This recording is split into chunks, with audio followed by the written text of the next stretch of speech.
ચિંતા કરો આવે આમ જો રોમાં સાનો રહી જજો રોવાય નહીં હો હવે કાંઈ નહીં તાર મમ્મી હમણાં આવી મેળો એટલે સ્વાભાવિક વાત છે આ વસ્તુ બનવાની છે એક નાનકડું બાળક ભૂલું પડી ગયું અને સબ ઇન્સ્પેક્ટર સાહેબ પોતે એને અહીં લઈને આવ્યા છે અને માહિતી કેન્દ્રમાંથી એમના નામની જાહેરાત પણ થઈ રહી છે જો કે બાળક પોતાનું નામ બોલી નથી શકતું સ્ટીલ મેળો હોય એટલે પોતાના બાળકોનું ખાસ એ વસ્તુનું ધ્યાન રાખવું મિત્રો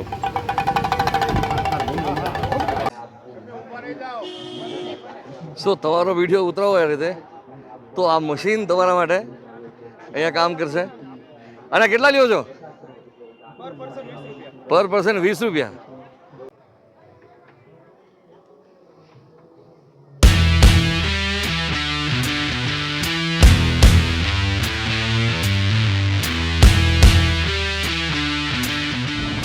Hey, good morning. Welcome to the vlog. I hope you guys are doing great.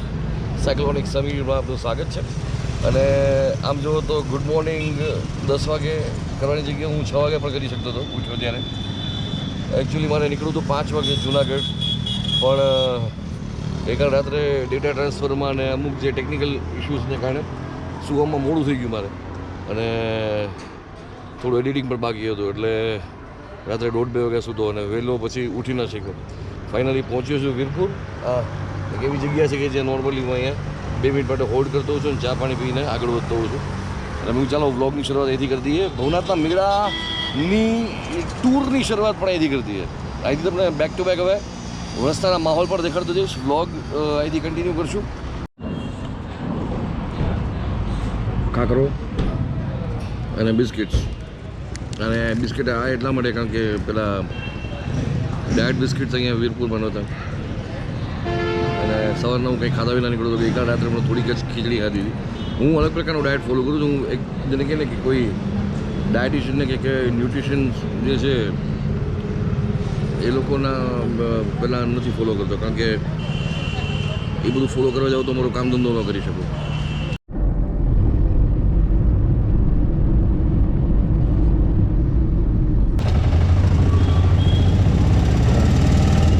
આજે પહેલી વખત એવું થયું કે ગાડી મિત્રને મૂકી અને કોઈ બાઇક વગર રિક્ષામાં ભવનાથ જઈ રહ્યું છે એકચ્યુઅલી અહીંથી કાળવા ચોક ઉતરીશ મોટી બાગ છે અને કાળવા ચોકથી ભવનાથની રિક્ષામાં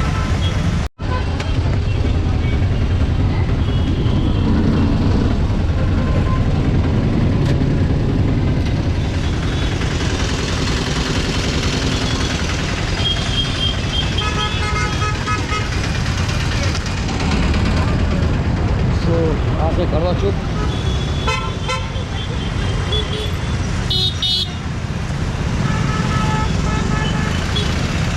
આ બસ સ્ટેન્ડ તરફ જતો રસ્તો અને આ ગિરનાર તરફ જતો રસ્તો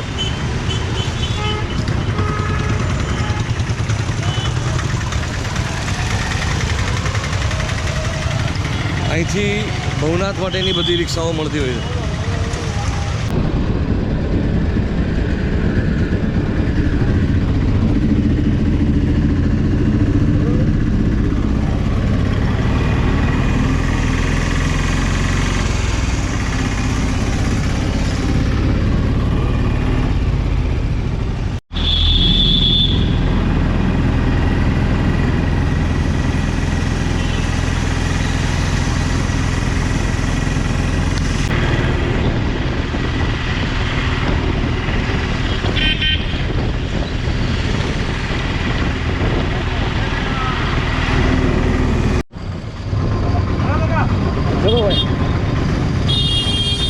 ફાઇનલી પહોંચી ગયા છીએ ભવનાથના મેળામાં આજે ફર્સ્ટ ટાઈમ કંઈક અલગ રીતે આમ રોમાંચે છે આ વસ્તુનો થોડોક થાકોડો વધશે કારણ કે આજે બહુ બધી જગ્યાએ ચાલીને જવું પડશે અલગ અલગ અન્ય ક્ષેત્રો અલગ અલગ રાઉટીઓમાં અને પહેલાં બાઇક લઈને જતો રહેતો તો વાંધો નહોતો આવતું અને ત્યાં ટ્રાફિક પણ ઓછો હતો પણ આ વખતે ટ્રાફિક જોરદાર છે પહેલા દિવસથી અને આ વખતે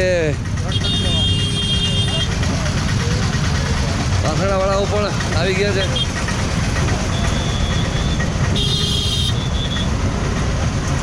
જિલ્લા પંચાયતના ગેસ્ટ હાઉસનું પાર્કિંગ કહેવાય છે અને આ પાર્કિંગ એરિયા અહીંયા તમારી કારને બધું પાર્ક કરી દેવું પડે જોકે જેને પાસ મેળવશે એ જ અહીંયા સુધી આવી શકશે અહીંયા કોઈ કાર આવી નથી શકતી અત્યારે. જે કાર છે એને ઓલરેડી પહેલાં પાસ અલાઉડ થઈ ગયા છે. રિક્ષા અને સ્કૂટર જ આજના દિવસે આવી શકે છે.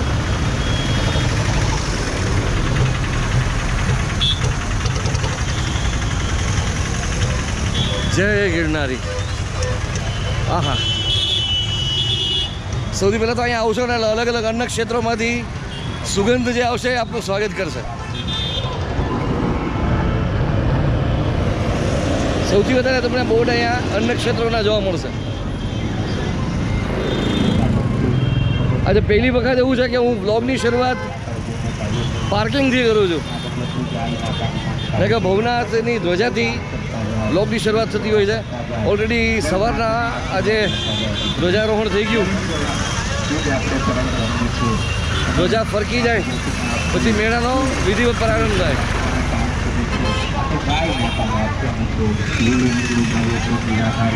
મેળો શરૂ થઈ ગયો છે ઓલરેડી. ગુજ્જુ બોક્સ. જય સિયારામ.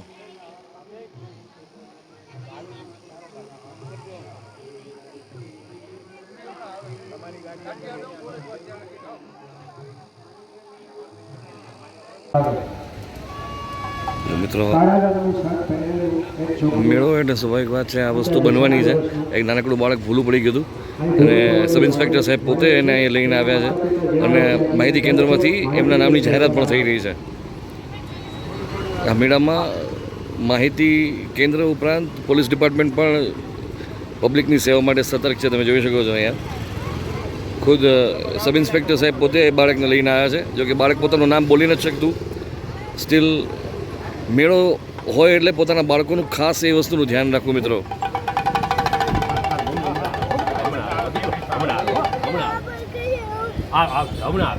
ચિંતા કર. આવે આવે આવે આમ જો રોમાં સાનો રહી જજો. રોવાય નહીં. હો હવે કાંઈ નહીં, તાર મમ્મી હમણાં આવી જાય બેટા. હો હમણાં આવી જાય, સાનો રહી જાય. મિત્રો, પોલીસ ડિપાર્ટમેન્ટની સતર્કતાથી અને જુનાગઢ મહાનગરપાલિકાના માહિતી કેન્દ્રની સતર્કતાથી આ બાળક એના માતા પિતાને મળી ગયું છે. Very nice, very nice. Extremely great job by police department.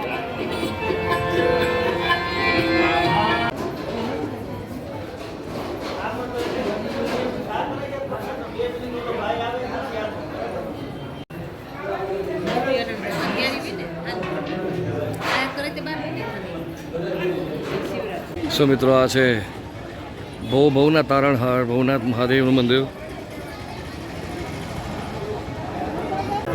વાહ, આજે સરસ વસ્તુ બની ગઈ. દાદાને ખબર છે કે હું આજે ડાયટ ઉપર છું, તો દાદાએ અંદરથી લોકો માટે પ્રસાદ મોકલ્યો. મહાદેવ આજે કે ભાઈ તું જમ્યો નથી તો પ્રસાદ ખાઈ લે. આના જેટલો સંતોષ તો બીજી કોઈ વસ્તુમાં કોઈ ડિશમાં ન મળે. હર હર મહાદેવ. જય ભવનાથ, જય ગિરનારી.